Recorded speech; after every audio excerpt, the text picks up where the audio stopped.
It was the end of Ganon's evil reign, and Link was living the dream. But he still had a taste for adventure, so he set off on a ship for private training. He could have timed his trip better because a storm made the trip very dangerous. Players will appreciate his mistake though. The adventure that follows is as good as it gets for the Game Boy. I can't comprehend how this is all on a cartridge for the original Game Boy. The opening cutscene animation showing the shipwreck is very well made, but I feared it would take up space for an actual game. I was wrong. I spent close to 10 hours playing this. No space went to waste here. Link improbably washes up on the shores of Koholint Island where he is discovered by Marin, who takes him home to rest. You can rename Link on your file, limited to 5 letters. The game begins when Slonk wakes up. Roll credits. He's in Marin and Terran's house located in Mabe Village. They found his shield but not his sword, so the first quest is to look for the sword on the shores. I already need to compliment the composers for this game. They made a playful and memorable soundtrack, and it's still happily playing in my head many weeks after finishing the game. Koholint Island seems like a pleasant location. Mabe Village is full of characters with fun personalities, such as the kids who tell you how to save the game without knowing what it means. There's also an omniscient owl, gently pointing you in the right direction, while still allowing you to explore a good amount. For me, the star of the show is the chest of drawers in each house. Marin won't allow you to peek at hers while she's at home. Everyone else has no issue with you walking up to admire it. Slonk checked the chest. Wow, this is a nice chest. This cute line made me check everywhere I could, just in case one of them was an evil chest. I haven't found anything yet. My main takeaway is that the text is easier to pay attention to, as it's quirky and engaging at times like these, and explains important things at a reasonable pace. The text was one of my only criticisms of A Link to the Past, and I'm impressed that a Game Boy game achieved better. The world design of Zelda games typically has 2 main components, the overworld to connect everything together, and the dungeons. Both of these have to be memorable for mostly different reasons. This game's overworld is one big island, and you can see a condensed map at any time by pressing select. As nice as the island is, Link will want to go home eventually, but the owl says that the only way off the island is to wake the windfish. Monsters on the island are acting violently due to the threat of waking the windfish, so there's clearly a deeper consequence you don't know about yet. Link's Awakening adds a few more puzzles and quests in the overworld, and the first one is fairly complicated. A raccoon in the mysterious forest makes you lose track of the way through, and there's a short trading quest to stop him. You need a mushroom for the witch to make magic powder to sprinkle in the raccoon's face and turn him back into Terran. Huh, that's weird. But I hope you like trading quests because there's a massive trading quest that could stump you later on. It starts with innocent items in Mabe Village, and I felt very lucky to discover it. You buy a Yoshi doll, you give it to a child, the mother gives you a ribbon, you give it to a dog that looks suspiciously like a chain chomp. Yeah, it's convoluted. Perhaps appropriately so, however. The whole island is a little wacky and full of more Mario references beyond Yoshi and chain chomps. Fortunately, if you're ever stuck, there are plenty of phone booths in the overworld to call Old Man Elrira. He gives hints, and while I didn't often talk to him, he's a nice option to include in a game like this. Within the mysterious forest lies the Tail Key to open the Tail Cave. This cave is the first dungeon, and most dungeons need their own key to enter, which is new. Sometimes locating the key and lock is harder than any puzzles inside their dungeon, which seems backwards. Like the previous games though, I loved the dungeon designs. I don't know if I prefer these dungeons or those in A Link to the Past, but they're surprisingly different from each other. I'd argue Link's Awakening contains more creative dungeons. It helps when each dungeon has its own music for the first time in the series. That said, I'd rather have 2 or 3 great songs than a big group of just fine songs. I like the atmosphere most of them create, but many are repetitive. Angler's Tunnel has a lazy higher-pitched version of the regular cave theme, and Key Cavern's music is unpleasant. I respect the attempt, of course. Each dungeon contains a map and a compass, and you technically don't need either item to reach the end. You definitely will need them on your first time playing, though. The puzzling layouts had me studying the map, and compasses had a new feature that made outdated tropes better. When carrying the compass, you'll hear a sound when you enter a room containing a key, many of which are hidden. Every Zelda game has had locked doors in dungeons, opened by any small key. Link's Awakening adds a nightmare key to each dungeon, which is needed to reach the dungeon's nightmare, which is the boss. And that's not all. There are 2 more features in every dungeon. They all have mini-bosses too, and they usually guard a unique item. Finally, there are broken stone tablets with important hints, and there are chests with stone slabs to fill in the blanks. Those hints are necessary more often than not, and it added to the mystery of these designs. There's detective work to do on top of the gameplay, which I really enjoyed. Now let's talk about the other items. In a way, these are what really make the overworld and dungeon design successful. Almost. I love the collection of items in this game, but there are some issues mechanically. The items and world design can tie everything together nicely, but it almost fell apart. First, the good. Giving the player Rock's feather early on was great. Link doesn't know how to jump on his own, and this feather gives him that knowledge. Equipped with the feather, you can jump anywhere, whether it's a side-scrolling underground passage or the usual bird's-eye view. Jumping feels fun and adds many layers of depth to the game. It's not just for crossing gaps. You can dodge attacks by jumping, which is essential if you don't have your shield equipped. That leads into the most common complaint, and it's not even close. Almost everyone takes issue with equipping items, and while each item functions flawlessly, they fall victim to those pesky Game Boy hardware limitations. The developers did everything they could. It's not a question of optimizing the space and memory on the cartridge. They needed more buttons for all these items to work well. The select button displays the overworld map every time, and the start button leads to the item menu, leaving just A and B available for other functions. There are some combinations you need to use, such as Rock's feather with the speedy Pegasus boots, crossing bigger gaps. That means you won't always have a weapon out, which feels weird, and you'll likely be entering the menu a lot.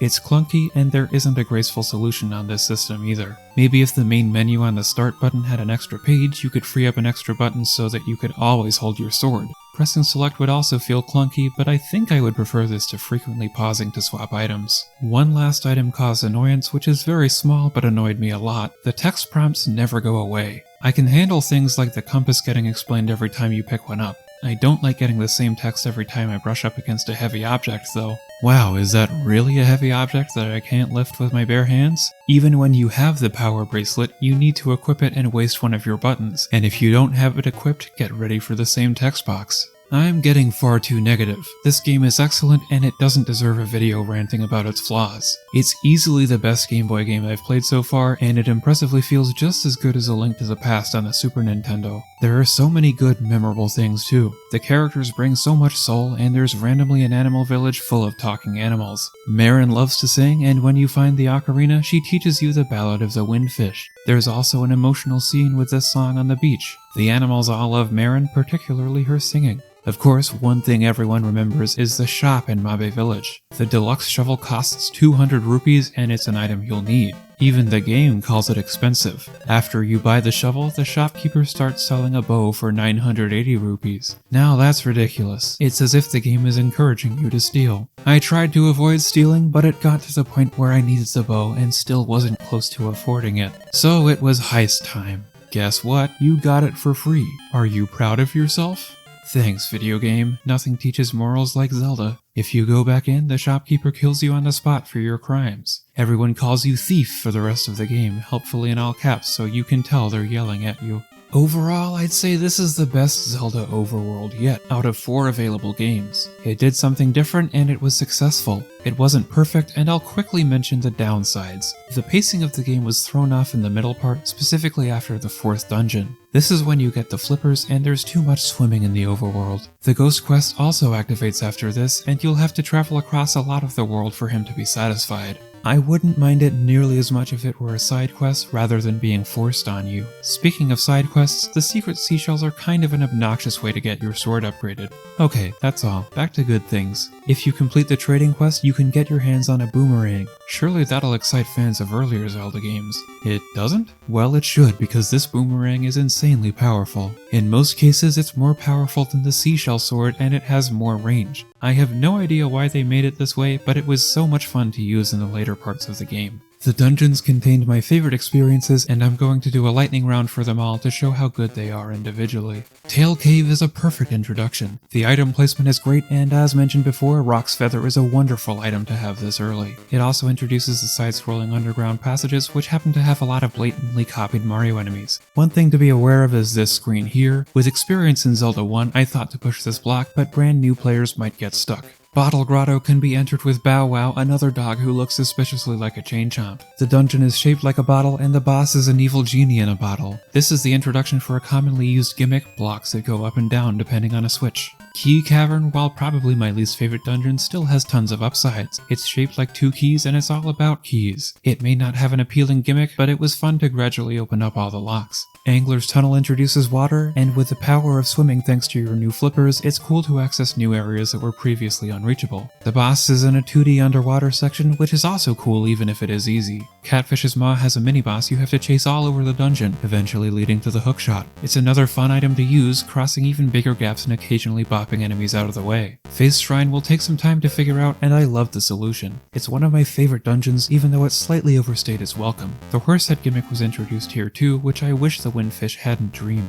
Eagle's Tower stands out the most with its 4 floors and has another amazing puzzle. There are more layers within each floor, and knocking down the pillars is such a brilliant idea. Turtle Rock is back once again, and you have to play a mystery ocarina song to enter. It's appropriately a large final dungeon, and it's the only dungeon with real puzzles in the underground passageways. Filling in the missing floor tiles is also a satisfying way to earn rewards. That's your very creative selection of dungeons, and the nightmare in each of them guards an instrument of the sirens. The only way to leave Koholint Island is to wake the Windfish, who will wake up when all 8 instruments are played at the egg on top of Telltale Heights. But something isn't right. In the second half of the dungeons, there's a notable change in tone. The music becomes sadder, and the nightmares seem sadder themselves. Why must Link wake the Windfish? We're all part of the Windfish's dream, and if he wakes up, the whole island and everyone in it will no longer exist. The instruments play the famous ballad of the Windfish, cued by the ocarina, and the egg opens up. Inside is a dark maze with identical rooms. It's not just guesswork, but I would have been stumped if I wasn't spoiled about this one part of the game. The directions are in a book in the library which you can't see in the beginning of the game. They seemed like tutorial books, and I didn't need tutorials. In the original release, the book you need to check doesn't stand out at all, so I imagine many people got stuck here. Feel free to let me know if I'm overreacting, but I think this is a bad choice right at the end.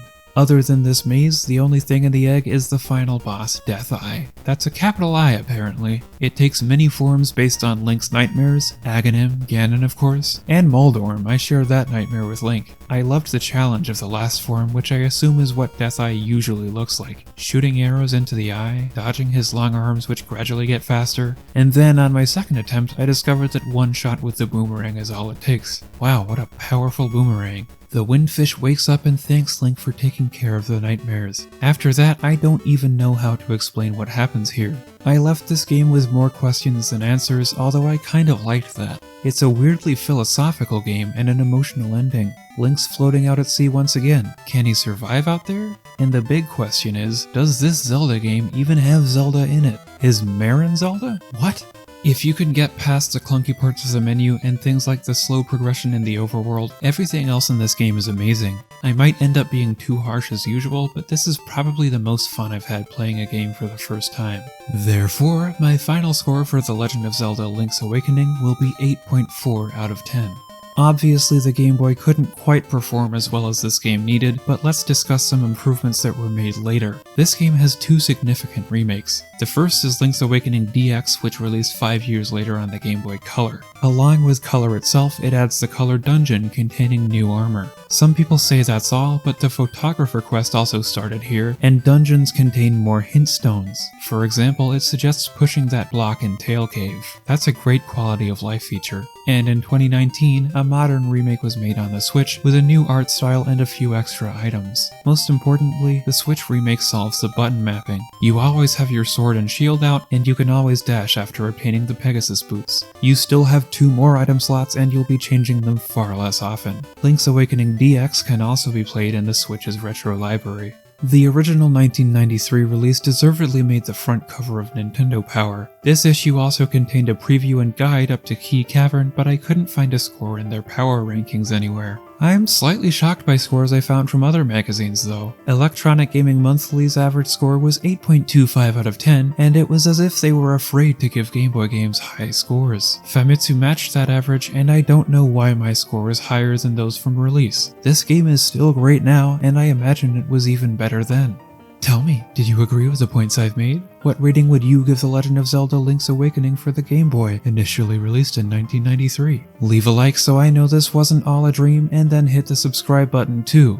Whoops, the Game Boy didn't have enough buttons for that.